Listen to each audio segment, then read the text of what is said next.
진노의 날 곧 하나님의 의로우신 심판이 나타나는 그날에 임할 진노를 내게 쌓는도다. 아멘. 네, 할렐루야. 반갑습니다, 여러분.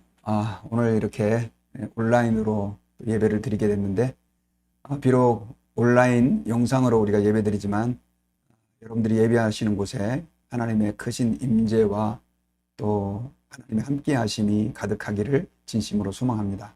네, 오늘 여러분들과 함께 나눌 말씀은 로마서 우리 계속해서 강해하고 있는데요. 2장 1절부터 5절까지 말씀입니다. 판단하는 죄라고 하는 제목으로 우리가 하나님 말씀을 듣기 원합니다. 제목이 조금 껄끄럽고 불편하지만 그러나 오늘 본문 속에서 하나님께서 우리에게 주시는 하나님의 음성과 뜻을 발견하는 시간이 될 수 있기를 바랍니다. 저는 인격적으로 예수님을 만날 때까지만 해도 우리 한국 사람들이 흔히 말하는 시계추 그리스도인이었습니다. 그냥 교회만 왔다 갔다 하는 그런 신앙이었었어요. 그래서 제 삶과 또 신앙이 완전히 분리가 되어 있었습니다. 성경은 그저 그냥 교회 가서 봉독할 때 그저 읽는 정도, 그리고 성경 공부 교회에서 할 때 그냥 잠깐 참여하는 정도 말고는 아예 볼 생각을 하지 않았습니다. 기도도 교회에서 대표 기도라든가 그런 기도하는 거 말고는 제가 개인적으로 제 삶에서 기도를 거의 하지 않았던 것 같습니다. 그러다 보니까 교회에서 자꾸 무슨 모임을 만든다든가 하는 것들을 굉장히 불편하게 생각을 했습니다. 주일 예배면 됐지 뭘 이렇게 쓸데없는 걸 만드나, 이런 생각을 하고 신앙생활을 했었습니다. 그러다가 제가 예수님을 만나게 됐죠. 그런데 예수님을 만나고 저의 삶들을 제가 돌아봤을 때 너무 주님 앞에서 제 삶이 부끄러웠습니다. 그리고 많이 회개하고요. 그때 주님을 만난 이후로 제 삶이 급격하게 변했습니다. 그때부터는 정말 성경이 읽고 싶어서 어떤 때는 수업 시간에도 성경을 이렇게 붙잡고 읽으면서 수업을 들은 적이 있었고요. 그리고 또 교회에서 하는 저희 그때 기도학생이었는데 하는 모든 기도의 모임에 열심을 다해서 참석하게 됐고, 또 시간이 나는 대로 또 전도하는 일에 제가 굉장히 열심을 낼 수 있게 됐습니다.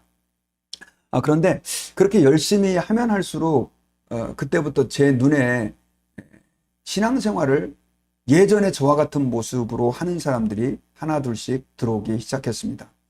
교회는 다니는데 정말 주님을 만난 체험이 없는 것처럼 보여지는 그런 그리스도인들. 참 마음이 답답했죠. 그리고 심지어는 목사님들 가운데서도 설교를 듣다 보니까 너무 형식적으로 이렇게 설교하는 목사님들이 있는 것을 좀 알게 됐어요.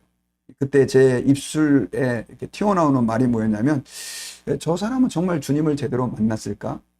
심지어는 저 목사님을 제대로 예수님 만난 거야? 이런 말들을 예사로이 하게 되었습니다.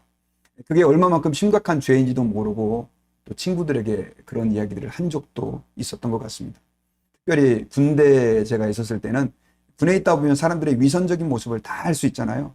적나라하게 다 보이는데 그 사람들, 신앙생활을 제대로 하지 않는 사람들을 향한 저의 비판과 판단은 점점 더 강도가 세지고 있었습니다. 그러다가 제가 오늘 여러분들과 함께 봉독한 이 로마서 2장 1절부터 5절까지 말씀을 묵상하게 되었습니다. 말씀을 묵상할 때 제가 얼마나 충격을 받았는지 모릅니다. 하나님께서 판단하는 것이 얼마나 싫어하는 것인지를 오늘 성경에서 얘기하고 있는데, 전 사실 그 판단한다는 것이 그렇게 큰 죄가 되고 큰 문제가 되는지를 잘 모르고 그렇게 지내왔고요. 오히려 그렇게 하는 것을 또 굉장히 자랑스럽게 생각하면서 그렇게 지내왔던 것 같습니다. 그때부터 이제 제가 판단하는, 또 다른 사람들을 비판하는 것들을 경계하면서 살아왔는데, 그런데 좀 부끄러운 것은 목사가 그 이후로부터 30년이 지나서 목사가 되고 목회를 하고 있지만 아직까지도 남을 판단하는 이 죄에서 완전히 벗어났다라고 말할 수가 없습니다. 너무나 이 죄가 끈질깁니다. 저도 모르는 사이에 다른 사람을 판단하고 비판하는 자리에 서 있는 것을 발견하게 되죠. 나중에 제가 말씀을 연구하면서 도대체 왜 사람들은 이렇게 비판하고 판단하게 될까 생각을 해봤더니, 그것이 인간의 본성적인 죄와 연결이 됐어요. 그 본성적인 죄라고 하는 것은 바로 자기 사랑의 죄입니다. 여러분 마크 트웨인이라고 하는 유명한 소설가 아시죠? 그분이 인간이란 무엇인가라고 하는 책에서 우리 인간이라고 하는 것은 인간이라고 하는 존재는 자기를 사랑하는 존재다라고 정의를 내렸습니다. 우리 인간의 정체성 자체는 자기를 사랑하는 존재다라고 하는 것이죠. 가만히 내버려 두면 인간은 그저 자기를 사랑하는 존재로 살아가는 존재가 바로 인간이다라고 정의를 내린 것입니다. 사실 우리 인간들이 사람들이 다른 사람을 자꾸 판단하게 되는 그 근거도 바로 이런 자기 사랑이라고 하는 죄가 우리에게 도사리고 있기 때문에 우리가 자꾸만 다른 사람을 판단하고 비판하게 되지 않나 하는 생각이 듭니다. 여러분 사람들은 아담의 죄, 우린 모두 다 아담의 후손이죠. 그리고 그의 죄의 원죄를 물려받아서 모두가 다 죄인으로 이 세상에 태어나게 됩니다. 그러다 보니까 그 타락한 인간이 가지고 있었던 그 본성적인 자기 사랑이라고 하는 죄를 우리 모두가 가지고 살아가게 돼요. 그래서 우리가 누구에게 배우지 않아도 우리는 우리 스스로 자기를 사랑하는 존재로 살아가게 됩니다. 여러분 하나님께서 아담이 선악과를 따먹고 그리고 범죄하여 나무 그늘에 숨어 있을 때 아담에게 찾아와 가지고 아담아 네가 어떻게 그 선악과를 내가 따먹지 말라고 한 선악과를 따먹었느냐라고 물었을 때 아담이 그때 하나님 앞에서 이렇게 대답을 합니다.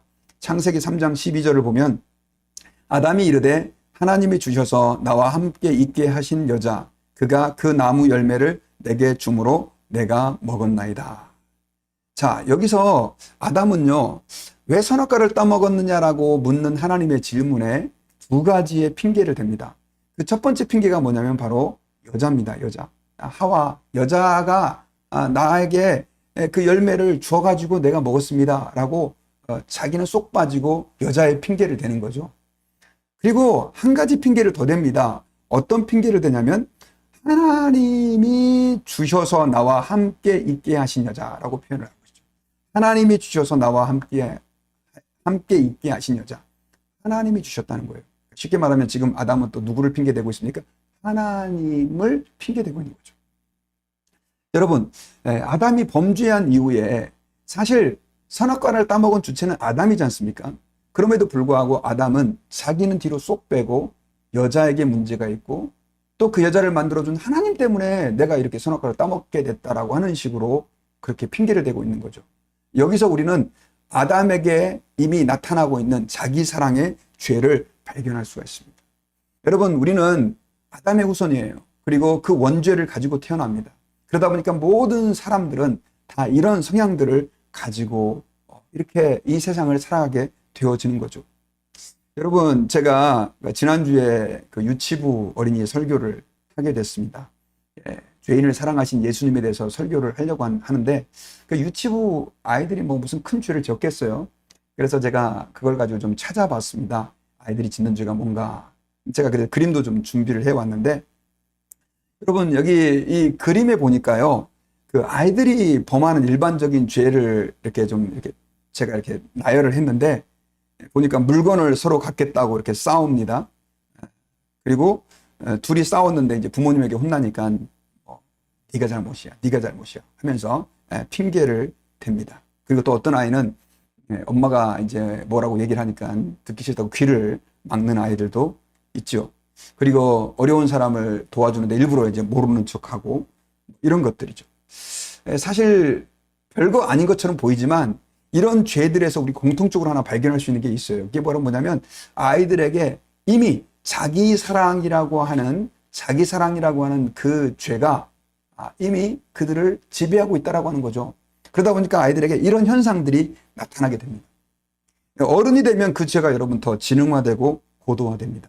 사람들은 자기를 위해서 사기치고 다른 사람을 짓밟습니다. 그리고 성공하려고 하는 내가 성공해야 된다라고 하는 동기에서 다른 사람들을 짓밟고 올라가는 것을 정당화시키는 사람들이 있습니다. 그리고요, 이 자기 사랑의 죄가 사실 그렇게 뭐 악한 범죄의 현장뿐만이 아니라 우리 가정에도 굉장히 많이 스며 있는데 여러분 그 많은 부모님들이 자녀를 많이 사랑합니다. 그래서 자녀를 잘 키우고 싶어서 열심히 이렇게 교육을 시키는데 뭐 다 그렇다고 볼 수는 없겠지만 많은 부모들이 자기를 위해서 자녀 교육을 잘 시키려고 하는 그런 부모들이 있어요. 자녀들이 잘 돼야 내가 좀 편안하고, 그리고 또 내 명예가 올라간다라고 하는 생각들을 가지고 있는 것이죠. 물론 뭐 일부 부모겠지만 그런 경우가 굉장히 많이 있습니다. 또 심지어는 어려운 사람을 돕는다는 사람들 가운데서도 사람을 돕는 것은 순전히 남을 위한 일이지 않습니까? 그런데 남을 도우면서 결국 자기 만족을 추구하는 거죠. 공허한 마음을 채우려 한다든가, 혹은 자아 실현을 한다든가, 뭐 이런 식으로 다른 사람을 돕는 것을 생각하는 그런 부류의 사람들도 있습니다. 여러분, 우리가 다른 사람을 위하는 일에도 결국 자기 사랑이라고 하는 그런 악한 죄의 형태가 스며 있을 수 있다라고 하는 것을 기억해야 됩니다. 그러다 보니까요, 이렇게 자기 사랑이라고 하는 본능의 사람들이 사로잡혀 살다 보니까 사람들이 제일 화를 내고 분노할 때가 언제냐면 내가 무시를 당했을 때입니다. 내가 무시를 당한다고 생각을 했을 때 그 사람들은 화를 내고 분노하게 되죠. 여러분, 집에 물건을 뭐 잃어버렸다든가 도둑질을 당했을 때 사람이 화가 나지 않습니까? 그런데 통상적으로 사람들을 더 화나게 만드는 것은 그런 일보다는 누군가 말로써 혹은 다른 형태로서 내가 무시를 당했다라고 생각할 때 그 사람들은 분노하게 됩니다. 여러분, 아까 제가 아담과 하와 얘기를 했는데 가인과 아벨의 경우도 마찬가지입니다. 여러분, 가인과 아벨이 창세기 4장에 보면 하나님께 제사를 지내지 않습니까? 하나님은 아벨의 제사를 연락하시고 가인의 제사를 거절하십니다. 그런데 가인이 그것 때문에 화가 났습니다.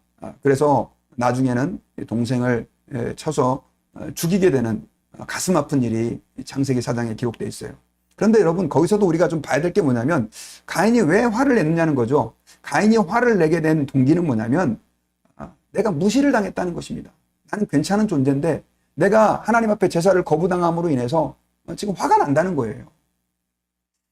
여러분, 그래서 우리가 기억해야 될 것이 있습니다. 자기 사랑이라고 하는 것은 우리의 삶의 전반에 스며 있는 타락한 인간으로서의 본성이라고 하는 것이죠. 특별히 여러분, 오늘 본문 로마서 2장에서는요, 그 자기 사랑의 죄가 또 다른 형태로 나타나게 되는데 그 형태가 바로 다른 사람을 판단하고 비판하는 죄다라고 하는 것입니다. 여러분, 오늘 로마서 2장 말씀은요, 이제 1장에 이어지는 말씀인데 로마서 1장에서는 하나님께서 이방인들이 하나님께 영광을 돌리지 않으니까 이제 그들을 그 욕심대로 내버려 두게 됩니다. 그러다 보니까 어떤 사람은 동성애라고 하는 그런 죄에 빠지기도 하고, 그 다음에 수많은 형태의 죄에 빠져서 허덕이며 살게 되는 그런 모습들을 1장 후반절에서 기록하고 있습니다. 저는 그것마저도 하나님의 또 다른 은혜와 긍휼이다라고 지난번에 설교를 했습니다. 자, 그런데 이제 오늘 2장에서는 그 이방인들에게 집중하셨던 그 말씀이 이제는 유대인들에게로 옮겨갑니다. 여러분, 이방인들은 하나님을 잘 몰랐습니다. 그래서 뭐 유대인들은 당연히 그들을 죄인이라고 생각을 했고요. 뭐 하나님 앞에 심판받아 마땅한 사람이라고 하는 그런 선입견을 가지고 살아가고 있었습니다. 그런데 유대인들은 하나님의 택함을 받은 선민이라고 하는 생각을 가지고 있었고, 하나님의 율법을 가지고 있는 그런 민족이라고 자부하고 살고 있었습니다. 그리고 이방인들보다 훨씬 더 자신들은 거룩하게 산다고 생각을 하고 있었어요. 그러다 보니까 그들은 틈만 나면 이방인들을 비판하고 또 판단하고 정죄했습니다. 그런 모습을 지금 오늘 성경에서는 하나님께서 바울을 통해서 지적해 주고 있는 거죠. 유대인들이 하나님 아버지 앞에서 사실은 이방인과 다를 바 없는 죄인이다 라고 하는 것을 오늘 성경에서는 우리에게 말씀해 주고 있는 거죠. 그리고 그 이방인들을 판단하는 유대인들의 죄가 절대 가볍지 않고 오히려 더 심각할 수도 있다라고 하는 것을 오늘 성경을 통해서 말씀하고 있어요. 그러면 오늘 성경에서는 왜 그 유대인들이 이방인들을 판단하는 그 죄가 굉장히 심각하다라고 얘기하고 있을까요? 거기에는 두 가지 이유가 있기 때문입니다. 첫 번째로는 남을 판단함으로 결국은 자신을 정죄하기 때문입니다. 남을 판단하고 비판함으로 자신을 정죄하게 되기 때문에 그래요. 여러분, 우리 1절을 같이 한번 다 같이 읽어보겠습니다. 시작. 그러므로 남을 판단하는 사람아, 누구를 막론하고 내가 핑계하지 못할 것은 남을 판단하는 것으로 내가 너를 정죄함이니 판단하는 내가 같은 일을 행함이니라. 자, 여러분, 사람들 가운데는요, 죄가 없는 사람이 없습니다. 모든 사람이 다 죄인입니다. 비록 그 죄가 겉으로 드러나지 않는다 할지라도 여전히 우리는 죄인으로 살고 있습니다. 우리가 예수님의 십자가를 바라볼 수밖에 없는 이유는요, 우리가 바로 그런 죄인이기 때문에, 그런 죄인을 주님이 우리를 죄인을 사랑했기 때문에 그렇습니다. 바울은 그래서 자기를 죄인 중에 괴수다라고 이렇게 고백을 했어요. 여러분, 이 죄인이라고 하는 자아 정체성, 자기 인정은요, 유대인들에게도 똑같이 해당되어야 하는 것입니다. 유대인들도 마찬가지로 하나님 앞에서 죄인이죠.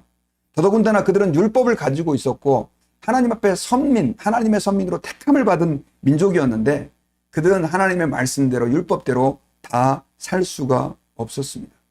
그럼에도 불구하고 그들은 자신 안에 도사리고 있는 그 죄들을 보지 못하고 오히려 이방인들을 손가락질하면서 저들은 죄에 빠져 있고 하나님의 심판이 저들에게 임할 거다라고 하는 그런 교만한 생각들을 가지고 있었습니다. 그렇게 다른 사람을 자꾸 판단하고 비판하다 보니까 이 유대인들은 자신들이 죄인이라는 걸 인정을 하면서도 그것을 아예 모르는 사람처럼 그렇게 살게 된 것이죠. 오늘 본문에서 지금 판단함의 죄가 왜 심각하냐면 다른 사람을 판단하다 보면 결국 어떤 문제가 생기느냐, 다른 사람을 판단하는 그 판단의 그 정의가, 그 판단하는 것이 결국 자기에게도 해당된다라고 하는 것이죠. 여러분, 예전에 그 한국에 굉장히 유행을 했던 드라마 가운데 슬기로운 감방생활이라고 하는 그 드라마가 있습니다. 제가 예전에 본 적이 있는데 거기에 보면 이제 감옥에서 벌어지는 그런 것들을 이렇게 드라마화 했었습니다. 근데 거기에 보면 이런 얘기가 나와요. 거기에 많은 종류의 그 죄인들이 수감되어 있는데 어느 날 거기에 이제 마약 중독된 죄수가 이렇게 들어가게 됩니다. 굉장히 똑똑한 사람이었는데 약사로 일을 하다가 마약에 손을 대가지고 결국은 감옥에 이제 잡히게 됐는데 그런데 그 감옥에 있는 사람들이 그 마약 중독으로 감옥에 와 있는 그 사람을 혀를 끌끌 차면서 아유 어쩌다가 저 신세가 됐나, 어쩌다가 마약에 손을 대가지고 이렇게 됐나 하면서 끌끌끌끌 차는데 사실 그 감옥에 와 있는 사람들은 다 죄인이었었어요. 강도, 강간, 사기, 도둑질 이런 형태의 다 죄인들인데 그 마약 중독자를 향해서 끌끌끌 혀를 차면서 그 비난하는 모습을 보니까 참 마음이 좀 불편했습니다. 그런데 여러분, 유대인들의 모습이 오늘 성경에서는 그와 같다라고 하는 거죠. 그들도 같은 죄인이라는 거죠. 형태만 다를 뿐인데, 그런데 그들이 그렇게 죄인이면서도 그 이방인들의 그 죄를 지적하고 있는데 공교롭게도 사실은 유대인들 안에도 그 이방인들에게 있었던 그들이 손가락질했던 그 죄가 동일하게 존재한다는 거죠. 여러분, 로마서 1장 29절부터 31절에 보면은요, 바울이 이방인들의 죄를 지적하면서 하나님께 영광을 돌리지 않으니까 하나님이 그들을 죄 가운데 내버려 두게 되는데 그러므로 인해서 생기는 죄의 목록이 쭉 나와요.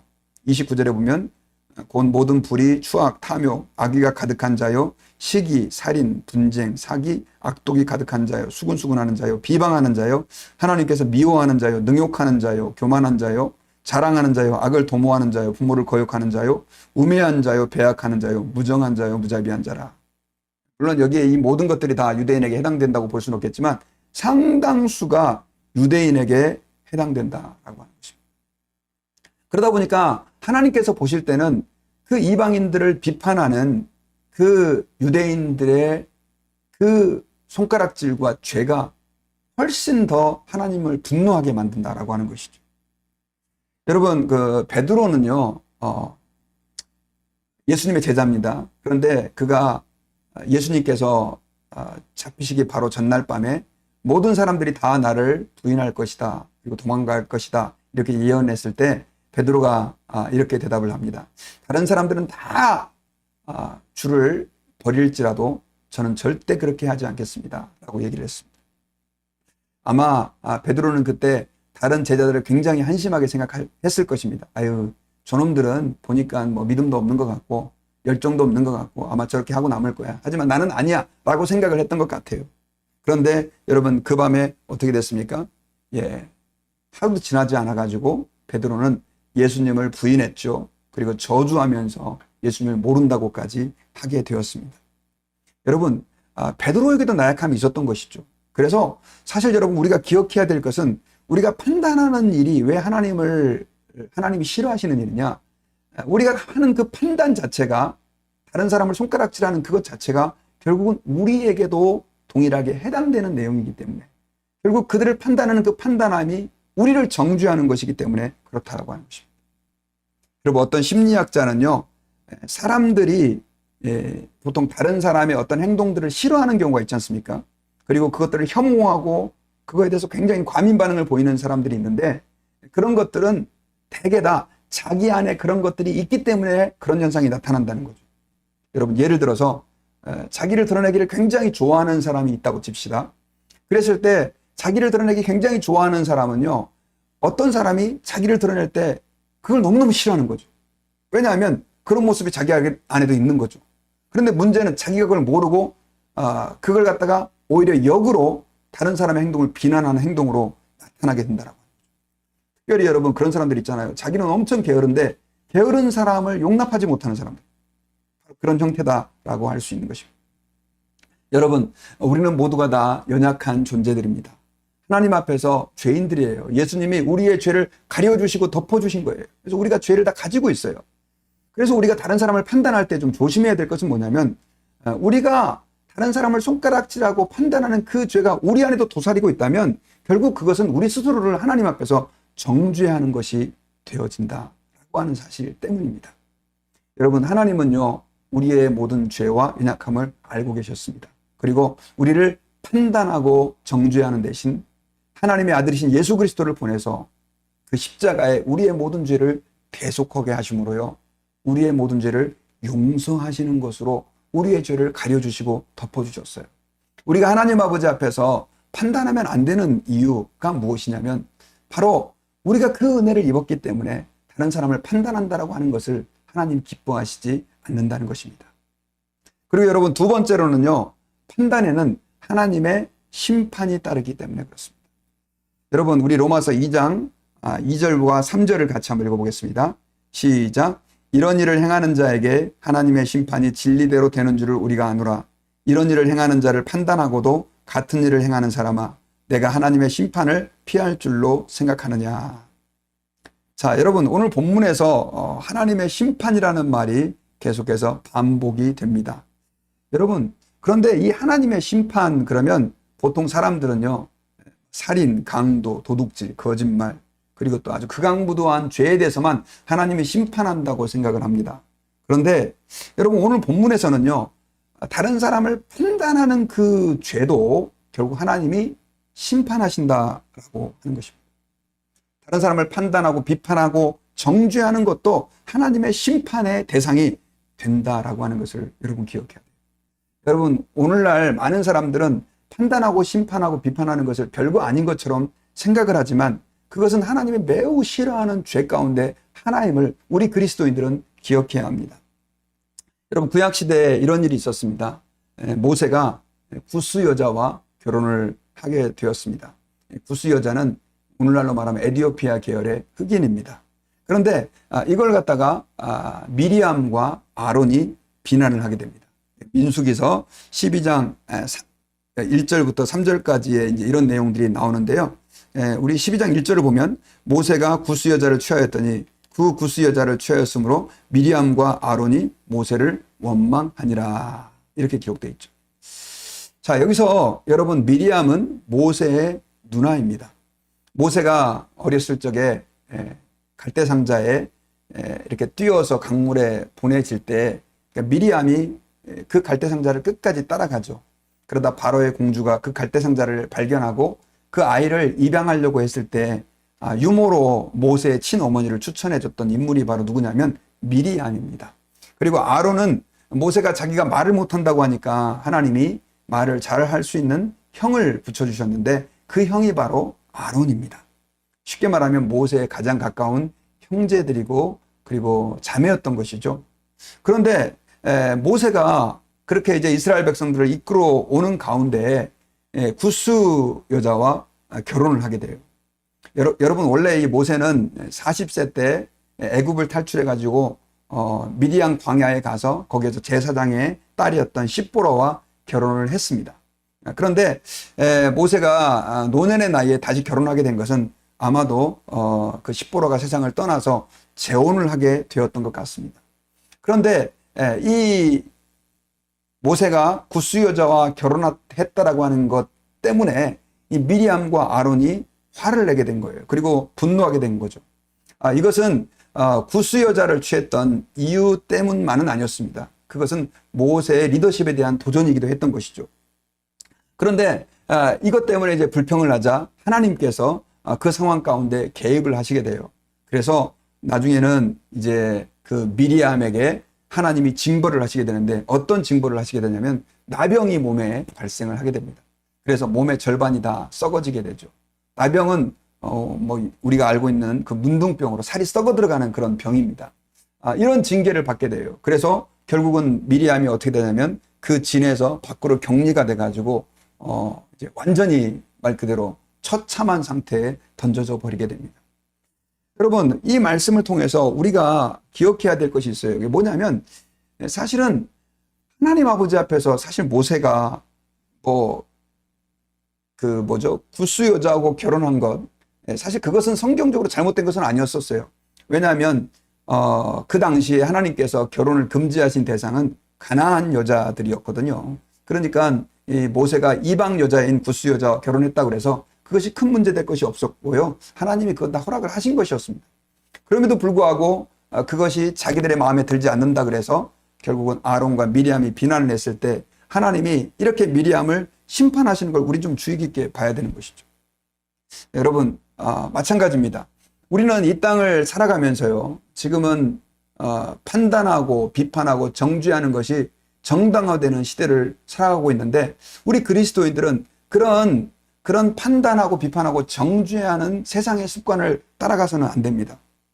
여러분, 오늘날 세상은 오히려 반대로요, 판단을 잘하고 비판을 잘하는 사람이 똑똑한 사람이라고 하는 그런 공식을 가지고 있는 것처럼 보입니다. 대학교에서도요, 많은 사람들이 이렇게 공부를 하고 있는데 공부를 잘하는 사람들은 좀 비판을 잘하는 사람처럼 생각이 돼요.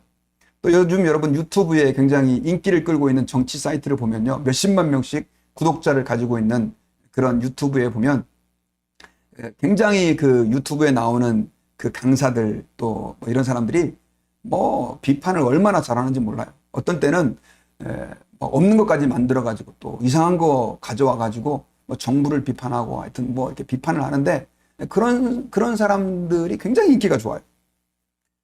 그러다 보니까 여러분, 우리 그리스도인들마저도 이제는 비판하고 그 사람들을 판단하는 것을 아주 자연스럽게 생각을 합니다. 물론 여러분, 정말 잘못된 것에 대해서는 우리가 비판하고 또 판단하고 또 그들을 위해 기도해야 되겠지만 성경에서는요, 여러분, 우리에게 비판하고 판단하는 권한을 허락하지 않았다는 사실을 여러분 기억해야 됩니다. 그것은 하나님이 하시는 영역이다라고 성경에서 이야기를 하고 있는 것이죠. 여러분, 특별히 왜 하나님께서 그럼 우리에게 비판하지 말라고 하셨을까요? 그 오스왈드 챔버스에 의하면요, 그 비판을 자꾸 하고 판단하게 되다 보면 우리와 하나님과의 교제가 끊어지게 된다라고 하는 거예요. 왜냐하면 비판하는 그 마음 속에 원한을 품게 되고 미움이 틈을 타게 된답니다. 그래서 여러분도 그런 경험 해보셨습니까? 우리가 신앙생활을 하다가 어느 날 하나님의 큰 충만한 은혜를 우리가 경험하다 보면 어떤 생각이 드냐면 내가 죄인인 것을 발견하게 되죠. 사실 다른 사람이 누가 문제가 있고 어떤 사람이 문제가 있는 것은 그렇게 크게 보이지 않아요. 하나님의 은혜가 충만하게 부어지다 보면 나의 이 영혼이 하나님 아버지 앞에서 어떤 모습인가가 정말 깊이 느껴지게 되고 그것 때문에 하나님 앞에 발버둥 치게 되고 회개하게 되고 내가 하나님 앞에 거룩하게 살기 위해서 사실은 나의 문제에 집중하게 된다라고 하는 것입니다. 그런데 여러분, 우리에게 은혜가 말라지면 어떻게 되나요? 가정에서도 사실은 내가 죄인이요, 내가 문제요, 이런 생각보다는 당신은 왜 그래 하면서 아내에게 혹은 남편에게 자녀들에게 그 원인을 찾게 되는 것을 우리가 알 수 있습니다. 왜냐하면 하나님의 은혜가 부어질 때 우리에게는 아까 말씀드렸던 그 자기 사랑이라고 하는 것이 십자가와 함께 죽어지는 현상이 나타나기 때문에 그렇습니다. 저는 여러분들에게 한번 여쭤보고 싶습니다. 여러분들은 지금 무엇 때문에 고민합니까? 혹시 모든 문제가 여러분들의 주변에 있다고 생각이 되십니까? 아니면 지금 여러분들이 가지고 있는 그 죄악된 마음과 죄악된 본성 때문에 하나님 아버지 앞에 조금 더 거룩하게 정말 살아가기 위해서 신음하고 계십니까? 우리가 한번 하나님 앞에서 돌아봐야 될 줄 믿습니다. 혹시 우리 안에 판단하는 마음이 생길 때 내 안에 교만한 마음이 싹트고 있는지, 내 안에 자기 사랑이 나를 지배하고 있지 않은지 우리가 한번 좀 돌아봐야 될 줄 믿습니다. 여러분, 하나님 아버지 앞에서 판단하는 마음, 하나님의 심판이 따르는 하나님이 좋아하지 않는 마음이다라고 하는 사실을 우리가 오늘 말씀을 통해 기억해야 돼요. 그러면 여러분, 우리가 한번 여기서 생각해 봐야 될 것이, 왜 그렇게 그러면 많은 사람들이 자꾸만, 특별히 그리스도인들조차도 이렇게 판단하는 죄를 범하게 될까요? 여러분, 오늘 성경에서는 그 중요한 이유를 설명해 줍니다. 자, 우리 4절과 5절인데요. 우리 같이 한번 읽어보겠습니다. 자, 시작. 혹 내가 하나님의 인자하심이 너를 인도하여 회개하게 하심을 알지 못하여 그의 인자하심과 용납하심과 길이 참으심이 풍성함을 멸시하느냐. 다만 내 고집과 회개하지 아니한 마음을 따라 진노의 날, 곧 하나님의 의로우신 심판이 나타나는 그날에 임할 진노를 내게 쌓는도다. 자, 여러분, 유대인들은요, 그렇게 죄를 범하고도 이방인들을 판단하는 그 행동을 하면서도 회개하지 않고 계속해서 반복해서 그런 행동을 했던 이유가 뭐냐면 하나님의 인자하심을 오해했기 때문이라고. 여러분, 4절에 보면 내가 하나님의 인자하심이 너를 인도하여 회개하게 하심을 알지 못하여, 좀 한국말이 좀 이렇게 어렵게 좀 설명이 되어 있는데, 쉽게 말하면 이런 거죠. 하나님은 너무 마음이 넓고 또 너그러우시고 용서를 잘 하는 분이니까 내가 조금 잘못해도 하나님이 지금까지 보니까 심판도 안 하시는 것 같으니까 그냥 내가 이런 행동하는 거 괜찮겠지라고 생각하는 그런 마음인 거죠. 여러분, 그런 경우 있죠. 자녀들이 잘못을 했을 때 부모님들이 징계를 하지 않으면 사실은 그걸 그냥 내버려 두는 개념이 아니죠. 어쨌든 조금 시간이 지나서 얘가 좀 마음을 고쳐먹고 새롭게 되지 않을까 할 때까지 보통 기다리는 경우가 많이 있습니다. 그런데 자녀들의 입장에서는 반대로 생각하죠. 아유, 이렇게 해도 괜찮나 보다 라고 생각을 하고 그런 악을, 그런 또 죄들을 반복하게 되는 것이죠. 여러분, 하나님도 마찬가지입니다. 여러분, 우리가 죄를 범할 때 하나님이 바로 심판하지 않는 이유는 무엇이냐면 우리가 회개하고 하나님 앞에 돌아오기를 기다리시는 거예요. 그런데 마귀는 우리에게 거꾸로 얘기를 합니다. 봐라, 괜찮지 않냐. 하나님이 너 사랑하시는데 그 정도 다 덮어주셔, 용납해 주셔, 이렇게 착각을 하게 만든다라고 하는 것이죠. 여러분, 우리는 하나님 아버지 앞에서 기억해야 됩니다. 하나님이 내가 죄를 범하고 있는데도 불구하고 당장 나를 심판하지 않고 있는 것은 우리가 회개하고 우리의 삶을 고치기를 기다리고 계시는 것입니다. 그러므로 하나님의 심판이 당장 나타나지 않는다고 할 때 우리는 더 두려워하면서 우리의 잘못된 삶을 회개하면서 끊어내야만 하나님께서 기뻐하시고 은혜를 베풀어 주신다라고 하는 거예요. 그런데 여러분, 오늘날 그리스도인들 가운데는 이걸 갖다 오해하는 사람들이 많이 있어요. 어떤 분들은 내가 예수님을 믿어서 모든 죄가 사함받았으니까 이제는 뭐 죄 진다 그래도 하나님이 다 그냥 덮어주실 거예요. 이렇게 생각을 하는 분들이 계세요. 여러분, 우리가 예수님을 믿잖아요. 그러면 주님이 우리의 모든 죄를 용서해서 우리를 하나님 백성, 하나님 자녀 삼으시고 천국으로 우리를 인도하십니다. 그런데 여러분, 하나님의 자녀가 되었기 때문에 우리가 죄악된 삶에서 나오지 않으면, 우리의 잘못된 죄를 끊어내지 않으면 하나님은 그 죄에 대해서 징계하신다는 사실도 기억해야 돼요.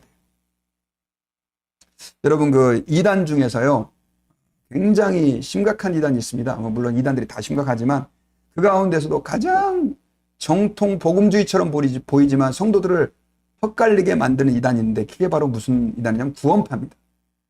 이 사람들은 이렇게 주장합니다. 예수님이 우리의 모든 죄, 과거의 죄, 현재의 죄, 미래의 죄까지 다 위에서 십자가에서 죽으셨으니까 이제 우리는 더 이상 회개할 필요가 없다.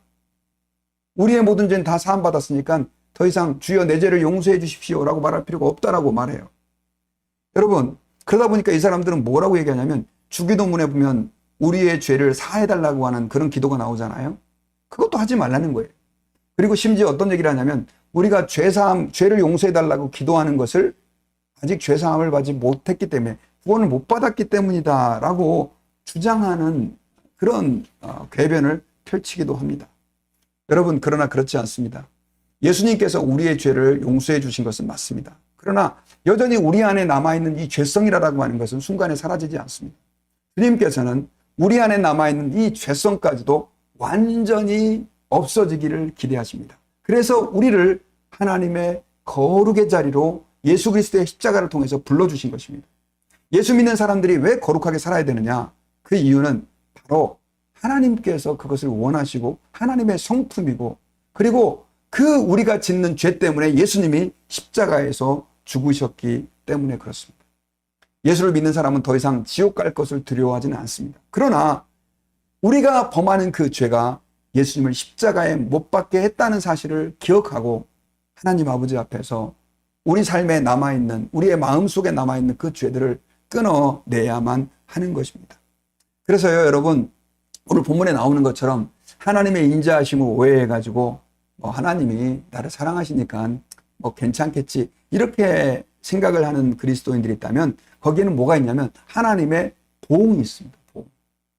보응이라고 하는 것은 뭐냐면 우리를 하나님의 자녀답게 만들기 위해서 하나님이 매를 베시는 경우다라고 말할 수 있는 것이죠. 여러분, 하나님이 징계하십니다. 성경에서는 우리가 하나님의 징계를 받지 않는다면 사생자다라고까지 말씀을 하고 있어요. 여러분, 다윗이 대표적인 예입니다. 다윗은 하나님의 선택을 받은 왕이었고 사랑하는 왕이었습니다. 그가 범죄했을 때 다윗은 회개했어요. 그리고 하나님으로부터 용서를 받았습니다. 그럼에도 불구하고 하나님은 그 죄가 얼마만큼 무서운 죄인지를 그의 자녀들을 통해서 알게 했습니다. 다윗의 남은 생애가 참 아픔과 고통이 많은 시간들이었는데 결국 그것은 성경에서 뭐라고 얘기하고 있냐면 다윗이 범죄한 죄에 대해서 그 죄가 얼마만큼 하나님이 싫어하시는 것을 가르쳐주는 과정이었다라고 하는 것입니다. 여러분, 우리는 하나님 아버지 앞에서 그래서 죄를 싫어하고 미워하고 멀리해야만 합니다. 그리고 반대로 우리가 힘들지만 하나님 앞에서 말씀과 기도로 하루하루 주님 앞에서 거룩을 향하여 달려갈 때 거기에는 하나님의 칭찬이 있다는 사실을 우리가 기억해야 돼요. 여러분, 오늘 로마서 2장 6절과 7절을 같이 한번 읽어볼까요? 자, 시작. 하나님께서 각 사람에게 그 행한 대로 보응하시되 참고 선을 행하여 영광과 존귀와 썩지 아니함을 구하는 자에게는 영생으로 하시고. 자, 여기 보니까 하나님께서는 각 사람에게 그 행한 대로 보응하신대요. 잘못한 것에 대해서는 주님이 매를 대십니다.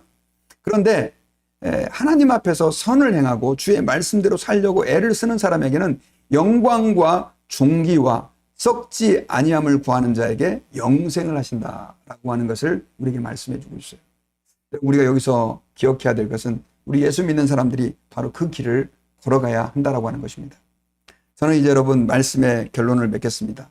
여러분, 로마서 1장에서는요, 하나님께 영광을 돌리기를 싫어하는 이방인들을 그들의 욕심대로 살도록 내버려뒀다라고 말씀을 하고 있습니다. 그러다 보니까 그들은 온갖 악한 죄를 하나님 앞에서 부끄러움 없이 짓게 되죠. 그런데 그것들을 지켜보고 있었던 유대인들은요, 그 사람들을 바라보면서 자신들을 굉장히 우월한 존재라고 생각을 했습니다. 우리는 하나님 앞에 선택받은 존재요, 또 하나님의 율법을 가진 존재요, 우리는 니들과 달라, 이런 생각들을 가지고 그들을 판단했던 것 같습니다. 오늘 로마서 2장에서는 그러한 유대인들의 모습을 하나님께서는 바울을 통해서 지적하면서 판단하는 죄가 하나님 아버지 앞에서 결국은 유대인들 자신들을 정죄하는 형태다라고 지적을 하고 있어요. 왜냐하면 그 이방인들을 판단했던 유대인들도 동일하게 같은 죄를 가지고 있었기 때문입니다. 그리고 또한 판단한다라고 하는 것은 반드시 하나님이 심판하시는, 하나님이 싫어하는 죄다라고 하는 것을 오늘 말씀을 통해서 말씀해 주셨습니다. 여러분, 그럼에도 불구하고 많은 사람들이 그렇게 판단하면서 또 범죄하면서 그렇게 죄 가운데 살고 있는 중요한 이유도 말씀해 주셨는데, 그게 바로 뭐냐면 하나님의 인자하심과 또 하나님의 자비하심을 오해하는 거죠. 하나님이 나를 사랑하시니까 내가 좀 죄 지어도 하나님이 덮어주시겠지. 그런데 오늘 성경에서는 그게 아니라고 얘기를 하고 있습니다. 오히려 하나님은 참고 계시는 것이다. 여러분, 이 말씀 속에서 주님이 우리에게 주시는 것은 무엇입니까? 그것은 우리가 하나님 아버지 앞에서 죄를 싫어하고 또 죄를 두려워해야 된다고 하는 거예요. 특별히 여러분, 판단하는 죄는 별것 아닌 것처럼 그렇게 인식되는 우리가 세상을 살아가고 있지만 하나님께서는 그것을 굉장히 심각하게 보고 계신다는 사실을 저희들이 기억해야 됩니다. 우리는 여러분 오늘 이 시간에 판단하는 죄에 대한 그 말씀을 들을 때 마음이 좀 불편하지만, 그러나 여러분, 주님께서는 우리의 죄를 판단하고 우리가 행한 대로 보응하시기보다는 예수 그리스도의 십자가를 통해서 우리를 덮어주시고 용납해 주셨다는 사실을 우리는 잊지 않아야 됩니다. 그리고 우리를 용납해 주시고 또 우리를 받아주신 그 주님 앞에, 주님, 저도 이제는 다른 사람들을 그 주님이 내게 행해 주신 대로 행하여 용납하고 받아들일 수 있는 그런 마음을 허락해 주시고, 행여나 내 삶 가운데 도사리고 있는 그 작은 죄라 할지라도 이미 주님이 다 용서해 주셨지만 그 죄악이 온전히 내 삶 가운데에서 떨어지고 없어져서 주님의 거룩을 내 삶을 통해서 이루어드리는 은혜를 허락해 달라고 우리가 기도해야 될 줄 믿습니다. 때때로는 이게 힘들고 어렵습니다. 그래서 저희들이 주님 앞에서 예수 그리스도의 은혜를 바라보면서 오늘 하루를 살게 되는 줄 믿습니다. 저희가 계속해서 새벽 기도를 지금 하고 있는데요. 여러분, 올해 표가 말씀과 기도로 거룩해져서 하나님의 비전을 이루는 우리 드림교회입니다. 여러분, 우리가 하나님 앞에서 사실 우리의 노력대로 거룩해질 수가 없어요. 주님의 은혜가 우리 가운데 임해야 될 줄 믿습니다. 그 방편이, 그 도구가 뭐냐? 바로 말씀과 기도입니다. 여러분, 날씨가 많이 힘들고 또 불편하고 어렵지만은 여러분들 매일매일 할 수만 있다면 새벽에 일어나서 또 함께 기도함으로 하루를 시작하여 또 말씀을 늘 묵상함으로 하나님 앞에서 주님의 거룩을 이루어드리는 저와 여러분들 되기를 주님의 이름으로 축복합니다. 우리 같이 기도하겠습니다. 하나님 아버지, 감사합니다. 오늘 말씀을 통해서 저희들이 하나님 앞에서 판단하는 죄가 왜 하나님이 싫어하시는 죄인지 알게 하심을 감사합니다. 주님, 저희들에게는 저희가 구원받아 하나님의 백성이 되었지만 여전히 자기 사랑의 그 본능이 있습니다. 그러다 보니 다른 사람을 귀하게 여기기보다는 나를 그들 위에 높이려 하고 다른 사람을 비판하고 정죄할 때가 많이 있었음을 하나님 앞에 회개합니다. 주여, 은혜를 베풀어 주셔서 저희들이 하나님 아버지 앞에서 우리가 어떤 존재인지를 발견할 수 있는 눈을 열어주시고 나 같은 죄인을 사랑해 주신 그 하나님의 은혜 앞에서 다른 사람을 비판하고 정죄하고 판단하기보다는 그들의 연약함을 가지고 기도해 주고 그들의 아픔을 긍휼히 여기며 불쌍히 여기며 하나님 앞에 오히려 기도해 줄 수 있는 저희들이 될 수 있도록 역사해 주시옵시기를 간절히 기도합니다. 나를 행한 대로 판단하지 아니하시는 주님께 감사하고 나의 악행에도 불구하고 십자가에서 독생자 예수 그리스도를 통해 나를 용서해 주시고 받아주신 그 주님께 감사드리며